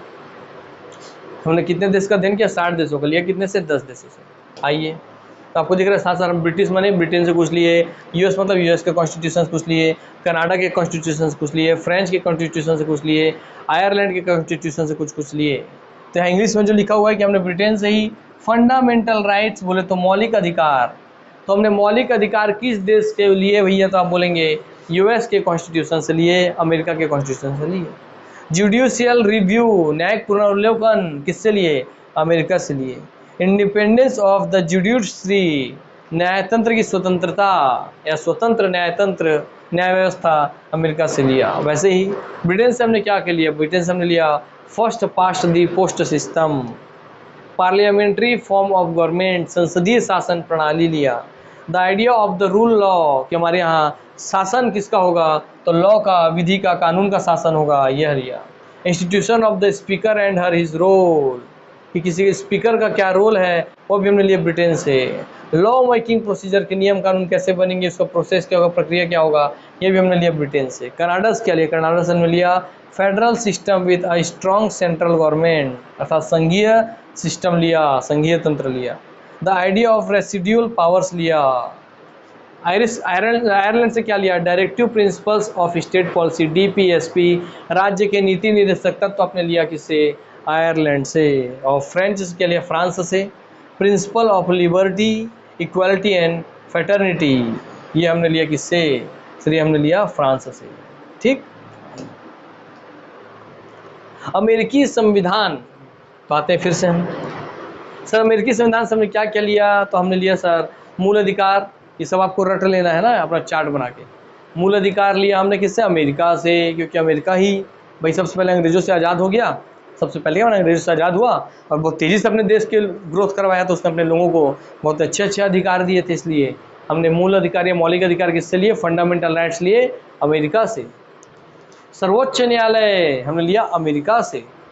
न्यायिक पुनरावलोकन लिया हमने अमेरिका से। राष्ट्रपति के अधिकार एवं कार्य और उपराष्ट्रपति की स्थिति, ये भी लिया अमेरिका से। और महाभियोग की प्रक्रिया भी हमने लिया अमेरिका से। इसलिए याद रखिएगा अमेरिका से क्या क्या लिया। इसके लिए आपको मैं एक, ऐसे तो आपको याद रहेगा नहीं, मैं जान रहा हूँ, क्योंकि मैं भी तो अभी स्टूडेंट रहा हूँ ना भाई, इसलिए मैं आपको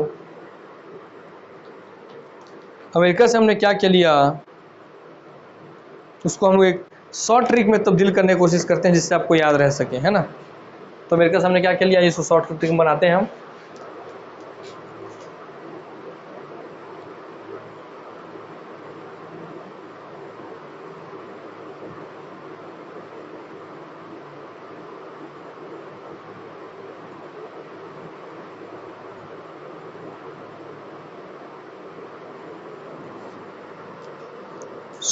सर्वराष्ट्र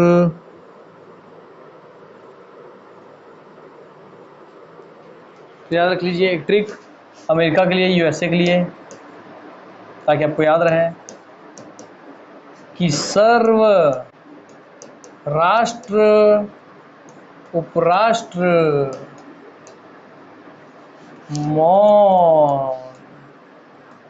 मौन है अमेरिका में, मौन है यूएसए में। आपको इससे देखिए पूरा बन गया। सर सर्व से क्या हो गया, सर से हो गया सर सर्वोच्च न्यायालय, तो लिखेंगे सर्वोच्च न्यायालय।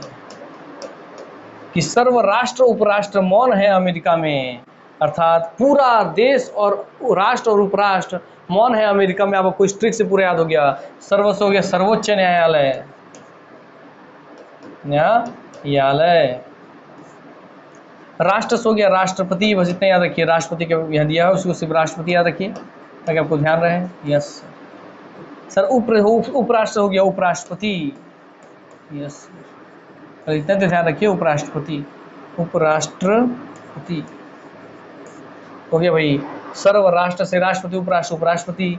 मौ से हो गया मौलिक अधिकार, मौ से हो गया मौलिक अधिकार।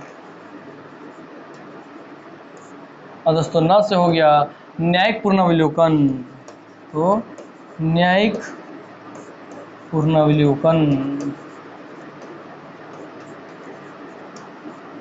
वहाँ सर हो गया सर्व राष्ट्र उपराष्ट्र मौन है अमेरिका में। सर्वोच्च न्यायपालिका, राष्ट्रपति, उपराष्ट्रपति, न्यायिक पुनर्विलोकन, मौलिक अधिकार। और इसी म से ही, म से मौलिक अधिकार, म से लिख लीजिए इसी में ही महाभियोग।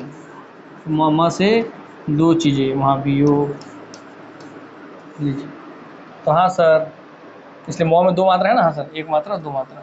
तो एक म से है आपका मौलिक अधिकार, एक म से है आपका महाभियोग, ऐसे याद रख लीजिए। तो हाँ भाई, सर्व राष्ट्र उपराष्ट्र मौन है अमेरिका में। अब बताइए इस ट्रिक के बाद क्या आपको याद रखना पड़ेगा कि हमने अमेरिका के संविधान से क्या लिया। हाँ सर, हमने लिया सर्वोच्च न्यायालय अमेरिका से, राष्ट्रपति अमेरिका से, उपराष्ट्रपति अमेरिका से, मौलिक अधिकार अमेरिका से, और महाभियोग की प्रक्रिया, महाभियोग लिया अमेरिका से, न्यायिक पुनर्विलोकन लिया अमेरिका से। तो हाँ सर, हमने क्या क्या लिया अमेरिका के संविधान से, ये आपको पता चल गया। आइए इसके बाद हम आगे बढ़ते हैं। ये ट्रिक आप ध्यान रखिएगा, आपको बहुत काम आने वाला है एग्जाम में। बस ये ट्रिक ही याद आएगा, नहीं तो ये सब ऐसे ही इतना खुले में याद नहीं रहने वाले। क्योंकि आपको देखिए एक झलक में दिखा देता हूँ। क्योंकि अगर मैं आपको इतने सारे चीज़ लिखाऊँ जिसमें इतने, इसमें इतने, इतने, ये सब चीज़ जब एक साथ हो जाएंगे तो आपको याद नहीं रहेगा कौन सा किसका था। ठीक, इसलिए ऐसे ट्रिक बनाना बहुत ज़रूरी है। आइए बातें हैं दूसरे हिस्से पे। ऑस्ट्रेलियाई संविधान से हमने क्या लिया, ये बहुत आसान है, इसके कोई ट्रिक की जरूरत नहीं है। ऑस्ट्रेलिया संविधान से हमने लिया, ऑस्ट्रेलिया से हमने लिया क्या, प्रस्तावना की भाषा। हमारी जो भी प्रस्तावना है, बताते हैं इसको, हमारी जो भी प्रस्तावना है, ये प्रस्तावना है उसकी भाषा क्या होगी, कैसी होनी चाहिए, वो हमने लिया दोस्तों ऑस्ट्रेलिया से। और समवर्ती सूची एवं समवर्ती सूची भी हमने लिया ऑस्ट्रेलिया से। और केंद्र राज्य संबंध हमने लिया ऑस्ट्रेलिया से। सर कैसे याद रहेगा सर, ऑस्ट्रेलिया में स साथ रहेगा, से प्रस्तावना का स, सर स से समवर्ती का स। यस सर, याद हो गया। ऑस्ट्रेलिया के स से समवर्ती, ऑस्ट्रेलिया के स से आपका हो गया प्रस्तावना। ठीक, और केंद्र राज्य संबंध ऑस्ट्रेलिया से। तो ये तीन चीज़ें ली हमने ऑस्ट्रेलिया से, ये आपको याद रहेगा। यस, जहाँ बड़े होंगे उसको एक ट्रिक बताऊँ, छोटे उसको ऐसे याद रख लीजिए कि प्रस्तावना की भाषा किस देश से ली, किस देश के संविधान से ली गई, तो ऑस्ट्रेलिया की। समवर्ती सूची किस देश से ली गई, ऑस्ट्रेलिया से। स करके याद रखिएगा, स केंद्र राज्य संबंध। ब्रिटिश, देखिए लंबा चौड़ा फिर इसमें इतना सारा चीज़, इसके लिए सब आपको बता देता हूँ ट्रिक में। मैं फिर अपनी ट्रिक बनाता हूँ आपके लिए, रुकिए। जो भी है सब आपको याद कराया जाएगा, कुछ भी ऐसा नहीं कि आप भूल जाएं और एग्जाम में छोड़ के, ऐसा नहीं होगा।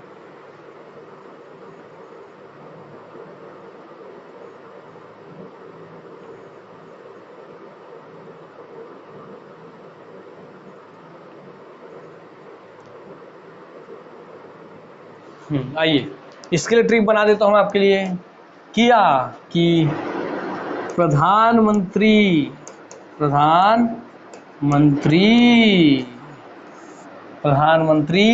मंत्री के ऊपर स्क्वायर लगाते हैं, ठीक है। प्रधानमंत्री संसद में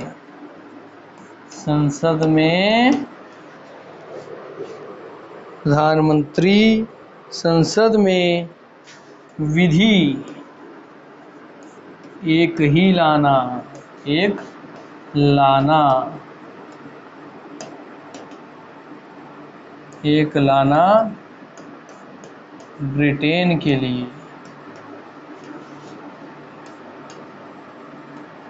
अर्थात प्रधानमंत्री संसद में विधि एक लाना ब्रिटेन के लिए। देखिए दोस्तों, हो गया। सर पहले तो प्रधानमंत्री खुद में से लिख लीजिए, प्रधानमंत्री पहला ही चीज आपको दिया हुआ है। प्रधानमंत्री कहाँ गया भैया? हाँ, कहाँ गए? प्रधानमंत्री का पद आ गया। हाँ सर, प्रधानमंत्री में प्रधानमंत्री तो पहले पूरा आ गया। फिर सर मंत्री में स्क्वायर लगा है, मतलब मंत्री में सर मंत्रिमंडलीय, एक होता मंत्रिमंडल, और सर एक मंत्री का और होता है सर मंत्रिपरिषद। तो मंत्रिमंडल है, एक है मंत्रिपरिषद। तो हाँ सर, मंत्रिमंडलीय, तो देखिए मंत्रिमंडलीय शासन व्यवस्था एक मंत्रिमंडल से हो गया। फिर मंत्रिपरिषद से हो गया, मंत्रिपरिषद का सामूहिक उत्तरदायित्व मंत्रिपरिषद से हो गया।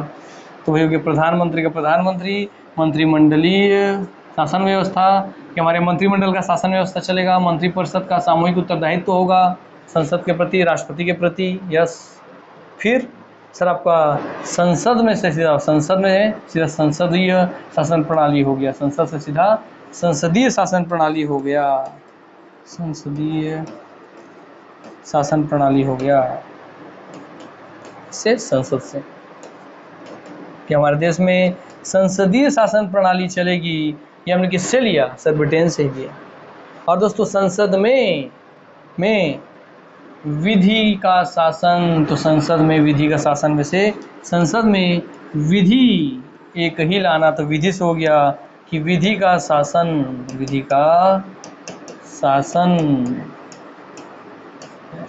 का शासन। और एक ही लाना से हो गया एकल नागरिकता, तो एक ही लाना से हो गया एक एकल नागरिकता। अर्थात अमेरिका में दोहरी नागरिकता है। जैसे मान लीजिए अगर अपने अमेरिका देश है तो इस देश की नागरिकता अलग है, और इस देश में अगर 50 अलग अलग राज्य हैं तो इस राज्य की नागरिकता अलग अलग। अर्थात अमेरिका में दोहरी नागरिकता है, जबकि आपके ब्रिटेन में एकल नागरिकता है। इसलिए इंडिया में भी, क्योंकि हमने नागरिकता किससे ली? हमने नागरिकता ली है ब्रिटेन से ली नागरिकता, इसलिए हमारे देश में भी, इंडिया में भी नागरिकता एकल है। ठीक है। यस। तो सर प्रधानमंत्री का पद, मंत्रिमंडलीय शासन, मंत्री में कहा गया? हाँ, मंत्रिमंडलीय शासन व्यवस्था, मंत्रिपरिषद का सामूहिक उत्तरदायित्व, संसदीय शासन प्रणाली, विधि का शासन, एकल नागरिकता। तो प्रधानमंत्री में मंत्री हो गया, मंत्री के स्क्वायर से मंत्रिमंडलीय, मंत्रिपरिषदीय हो गया, संसद से हो गया संसदीय शासन व्यवस्था, और दोस्तों विधि से हो गया विधि का शासन, एक लाना से हो गया एकल नागरिकता। ठीक, तो एक लाना नाश नागरिकता, तो एकल नागरिकता। वहाँ सर हो गया प्रधानमंत्री संसद में विधि एक लाना। कहाँ बोलते हैं? ब्रिटेन के संसद में। तो प्रधानमंत्री संसद में विधि एक लाना ब्रिटेन के में। तो इसको इस तरीके से लिख लीजिए, तो आपको पूरा इतना लंबा चौड़ा जो है सब याद हो गया। नहीं तो देखिए ये और ये सब आपस में मिल जाते तो आपका पूरा खिचड़ी बन जाता। हमारा ट्रिक को आप दिमाग में बैठाइएगा, प्रैक्टिस कीजिएगा, आपको कभी डाउट नहीं आएगा। सर साउथ अफ्रीका के संविधान में संशोधन प्रणाली, अर्थात हमारे संविधान में जो हम संविधान संशोधन करते हैं, हमने लिया है से संविधान संशोधन। देखिए दक्षिण को क्या बोलूँगा, मैं याद करा दे रहा हूँ सर, साउथ अफ्रीका। सर से संविधान संशोधन।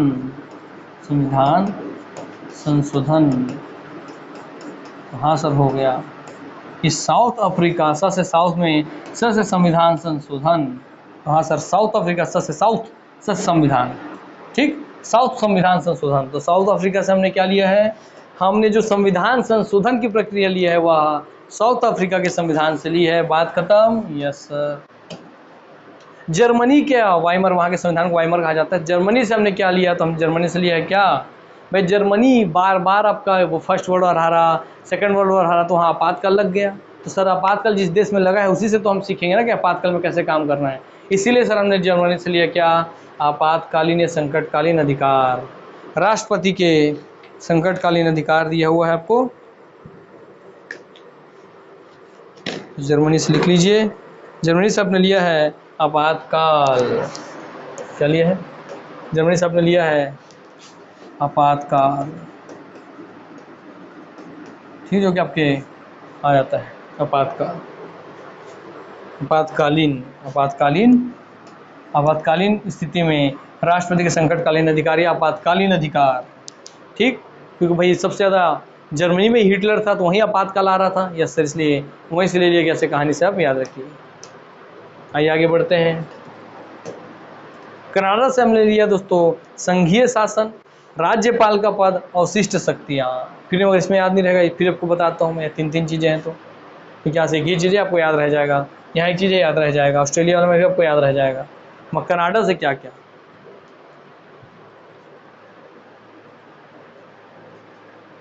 तो कनाडा ने बोला क्या, कनाडा ने बोला कनाडा में संघ राज्य की अब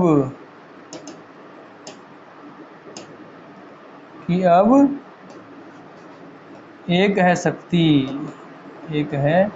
शक्ति, कनाडा ने क्या बोला, कनाडा ने बोला संघ राज्य की अब एक है शक्ति, तो संघ से हो गया संघीय शासन, राज्य से हो गया राज्यपाल का पद। ये बार बार पूछता है, बहुत इंपॉर्टेंट है कि राज्यपाल का पद किससे लिया गया, आप बोलेंगे कनाडा से। राष्ट्रपति का कहाँ से लिया गया भाई, तो राष्ट्रपति का आपने लिया है, कहाँ गया भाई हमारे, अमेरिका से। उपराष्ट्रपति का कहाँ से लिया, बोलेंगे अमेरिका से। प्रधानमंत्री का पद कहाँ से लिया, तो प्रधानमंत्री का पद हमने लिया है ब्रिटेन से, क्योंकि हम उनके गुलाम थे ना भैया, यस भैया। राष्ट्रपति उपराष्ट्रपति का पद लिए अमेरिका से, प्रधानमंत्री का पद लिए ब्रिटेन से, राज्यपाल का पद लिए कनाडा से। तो कनाडा में संघ राज्य की अब एक है शक्ति, तो अब से हो गया अवशिष्ट शक्ति, अवशिष्ट शक्ति, लीजिए अवशिष्ट शक्तियाँ किससे ली गई हैं, तो लिया गया भैया कनाडा से। तो कनाडा में संघ से हो गया संघीय शासन, राज्य से हो गया राज्यपाल, अब एक है शक्ति से हो गया अवशिष्ट शक्ति, अब से अब शक्ति, अवशिष्ट शक्ति। तो कनाडा में संघ राज्य की अब एक है शक्ति, तो आपको अभी याद रहेगा। चलिए याद रखिएगा, पद में फिर बता दे रहा हूँ। क्वेश्चन पूछा राष्ट्रपति उपराष्ट्रपति का पद कहाँ से लिया गया है, तब बोलेंगे भाई लिया गया है अमेरिका से।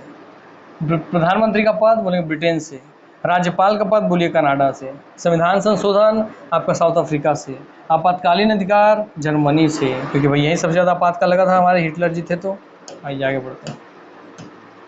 जापानी संविधान से क्या लिया गया सर, जापान में बहुत जापानी लोग ना बहुत नियम कानून से चलते हैं, एकदम नियम कानून से एकदम स्ट्रिक्ट होकर के अपने काम को फॉलो करते हैं।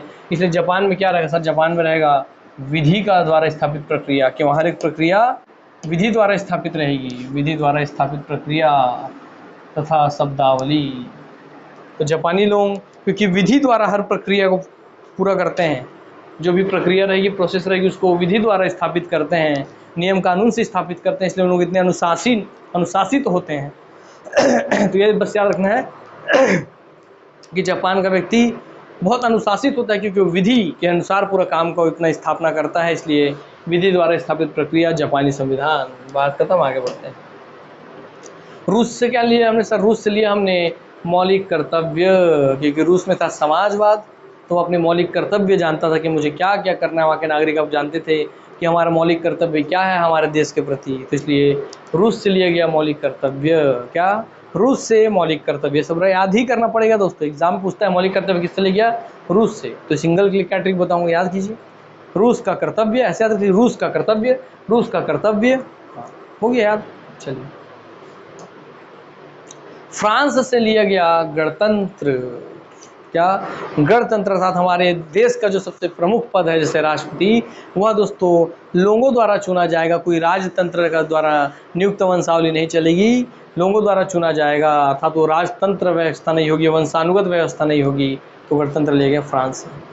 आयरलैंड के संविधान से लिया गया राज्य के नीति निर्देशक तत्व, डीपीएसपी, बार बार पूछता है डीपीएसपी है राज्य के नीति निर्देशक तत्व किसे, आयरलैंड, आयरलैंड, आयरलैंड। राष्ट्रपति के निर्वाचक मंडल, आयरलैंड, आयरलैंड, आयरलैंड, ठीक। और दोस्तों राज्यसभा में 12 सदस्यों का मनोनयन, आयरलैंड, आयरलैंड, आयरलैंड।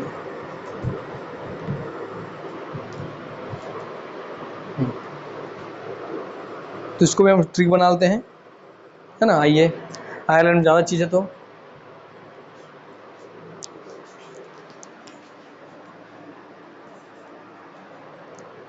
आयरलैंड के लिए ट्रिक बनाते हैं आपका।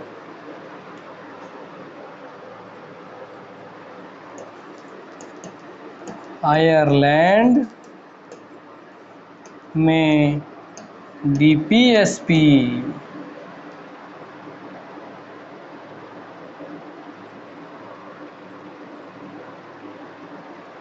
आयरलैंड में डीपीएसपी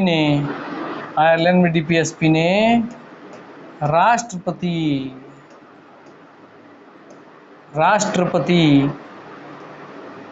निर्वाचन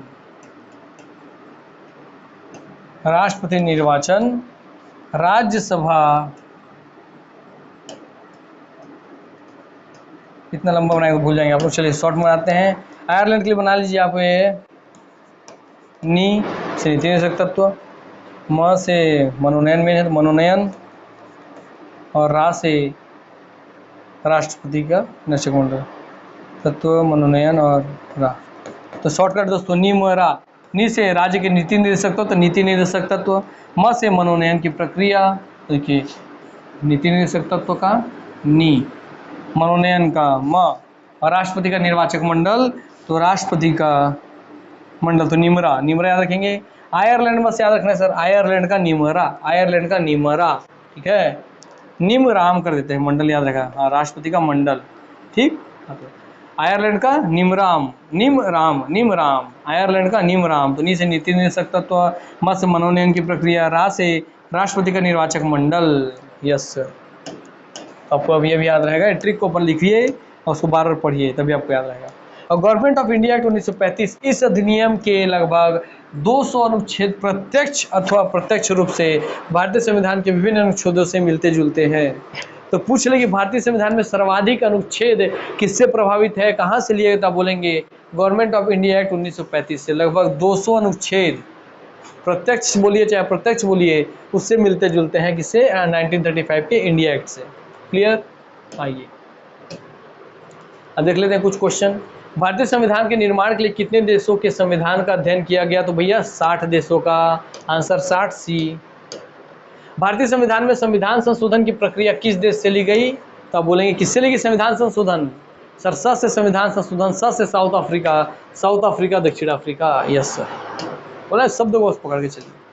भारतीय संविधान मौलिक कर्तव्य, सर मौलिक कर्तव्य का बात कर रहा है तो कहाँ के लोगों का अपना कर्तव्य था, रसिया का कर्तव्य, तो भाई रसिया का कर्तव्य, तो रसिया, रूस से लिए मौलिक कर्तव्य, सी, रसिया का कर्तव्य। भारतीय संविधान में प्रस्तावना की भाषा किस देश से ली गई, प्रस्तावना की भाषा, सा ऑस्ट्रेलिया का सा अर्थात प्रस्तावना की भाषा ली गई किससे, जब भी प्रस्तावना की भाषा का बात करें तो ऑस्ट्रेलिया से ली गई, क्योंकि भाषा का स, प्रस्तावना का स, ऑस्ट्रेलिया का स। निम्नलिखित में से कौन सा कथन सही नहीं है, तो भारत के, ये बहुत अच्छे स्तर क्वेश्चन है, प्रीवियस ईयर क्वेश्चन है, आपको एग्जाम में देखने मिलेगा, इसलिए पहले से तैयारी कर लीजिए कि कौन सा सही नहीं है, अर्थात गलत बताना है आपको। तो पढ़िए एक बार। भारत के संविधान में कहीं भी संघीय शब्द का इस्तेमाल नहीं किया गया है, क्या ये बात सही है कि नहीं, आपको पता ही नहीं, आज आप जानेंगे। इसमें हर एक लाइन को याद रख लीजिएगा। अनुच्छेद 1 में भारत का उल्लेख राज्यों के संघ के रूप में किया गया है, ये बात सही है कि नहीं, आज आप अनुच्छेद पढ़ेंगे तो आपको पता चलेगा। अमेरिकी संविधान में विधि द्वारा स्थापित प्रक्रिया का प्रावधान है, अमेरिकी संविधान क्या विधि द्वारा स्थापित प्रक्रिया पढ़े थे, याद कीजिए, अमेरिका जो ट्रिक बताया था। जबकि भारतीय संविधान में विधि की नियत प्रक्रिया का प्रावधान है, क्योंकि भारतीय संविधान में विधि की निश्चित प्रक्रिया होगी, ऐसा कुछ है क्या, नहीं, क्योंकि हम तो भाई विधि द्वारा स्थापित प्रक्रिया हम खुद लिए हुए हैं, हमने खुद लिया हुआ विधि द्वारा स्थापित प्रक्रिया, तो विधि की नियत प्रक्रिया कैसे, इसलिए सी हो गया गलत, क्योंकि इसमें नियत प्रक्रिया का बात कर दिया। भारतीय संविधान के वृहद होने का एक कारण इसमें संघ तथा राज्य दोनों सरकारों का संविधान का होना, अर्थात हमारा भारतीय संविधान इसलिए इतना बड़ा है, बोला कि इसमें राज्य और केंद्र दोनों के लिए संविधान है। यस, तो ये बात सही है मेरे दोस्त, इसमें याद रख लीजिए। जो गलत है वो तो पता चल गया कि ये है आपका गलत, ये सही, ये सही, ये सही। तो जो गलत हो क्यों, क्योंकि हमारे विधि की नियत प्रक्रिया नहीं बल्कि विधि द्वारा स्थापित प्रक्रिया है हमारे देश में भी, इसलिए गलत हो गया कि नियत लिख दिया था। चलिए दूसरा बात, भारत के संविधान में कहीं भी संघीय शब्द का प्रयोग नहीं हुआ है, सही है ये।